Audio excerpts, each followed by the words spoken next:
Nous avons en direct avec nous de Paris Monsieur Christian Rodriguez, qui est le responsable de relations extérieures du candidat Mélenchon. Est-ce que vous êtes avec nous, Monsieur Rodriguez? Oui, oui, je vous entends avec beaucoup d'attention. Bonsoir. Alors, monsieur Rodriguez, le candidat Mélenchon a réalisé un excellent score ce soir en réalisant plus de presque 22% des suffrages. C'est un score inattendu pour le candidat Mélenchon, mais qui s'impose aujourd'hui comme la troisième force importante sur le champ politique français. Écoutez, avant tout, je voudrais vous signaler que dans ce moment, on est à 22,6%. 22,6%, donc ça augmente. Marine Le Pen, il est à 23% et Emmanuel Macron à 27,4%.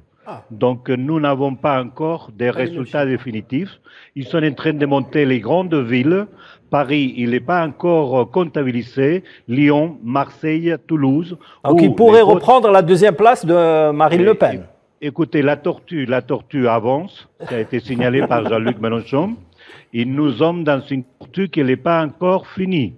Donc, d'abord, c'est des nouvelles qui viennent de tomber pendant que je préparais l'émission avec vous. D'abord, pour saluer le peuple algérien, toujours très, très proche de nous. Et toujours aussi de Jean-Luc Mélenchon, vous savez, l'amitié, la longue amitié qui nous unit.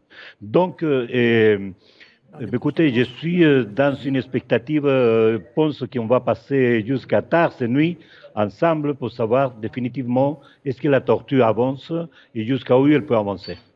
Alors, est-ce que justement, en attendant les résultats définitifs qui seront peut-être annoncés par le ministère de l'Intérieur français, est-ce que vous prévoyez justement un deuxième tour avec Macron en cas où les chiffres remontent?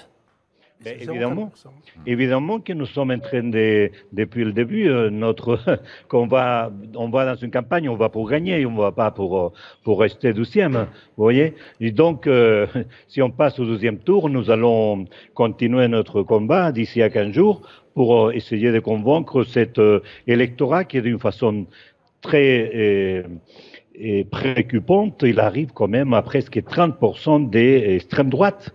Vous savez bien que ce candidat qui s'est appelé Zemmour, il a appelé carrément à créer un ministère de la rémigration. Ça veut dire qu'il s'est tenu surtout à tous les musulmans de les renvoyer dans leur pays. La confusion absolue, c'est une haine totale.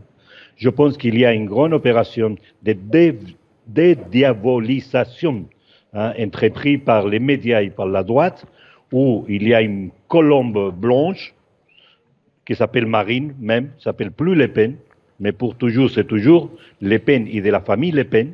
Et il a apparu cet monstre appelé Zemmour. Donc, vous voyez bien comment on construit des choses dans toute l'Europe qui va vers l'extrême droite.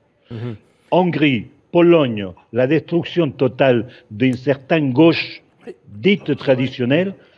Mes amis, les partis socialistes et les partis avec Macron, ça fait 5 ans. Les 2% qui sont aujourd'hui, c'est parce qu'ils ont complètement trahi les intérêts de la population.